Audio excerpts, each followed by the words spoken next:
पत्र लावायला घेतले आपलं लेटर आल्यानं काम चालू झालं शिफ्टिंगचं.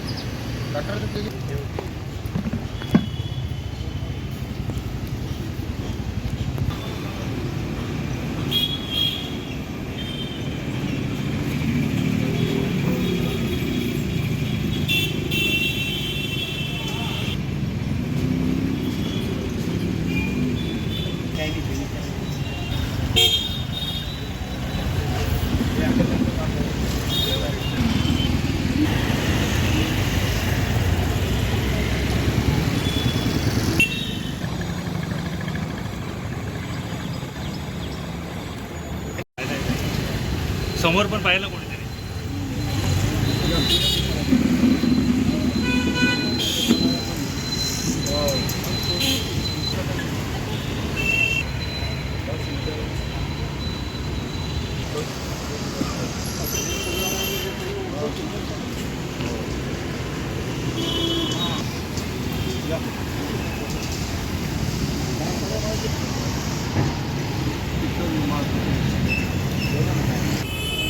परंतु इथं उपोषणाला आमचे पदाधिकारी बसले ठळक पडायला रस्ता रुंदीकरणासंदर्भात.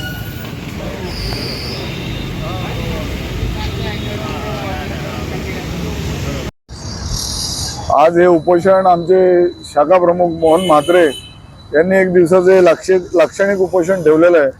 याच्यामध्ये मुद्दा असा आहे की ज्या रस्ता रुंदीकरणासाठी हे उपोषण चाललंय ते रस्ता रुंदीकरण अत्यंत महत्वाचं आहे आणि 2023 सालापासून ते प्रशासनाला वारंवार निवेदन देत आहेत.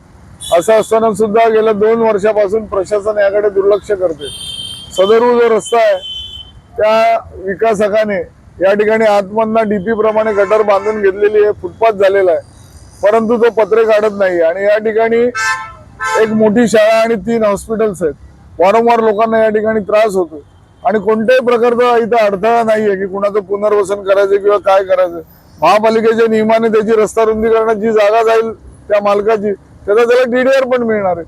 परंतु या पाठीमागे कोण शक्ती काम करतात ते की गेले 2 ते 3 वर्ष हा रस्ता होऊन देत नाही. म्हणून आज आमचे शाखा प्रमुख मोहन म्हात्रे यांनी हे उपोषण केलेलं आहे आणि त्याला पाठिंबा देण्यासाठी आम्ही सगळे लोक इथं जमलेलो आहोत. कित्येक वर्ष या रस्त्यासाठी मी भांडत आहे. पत्रव्यवहार करून सुद्धा ते काही लक्ष देत नाही म्हणून त्यांना उपोषणाचा इशारा दिला आणि म्हणून उपोषणाला बसलो.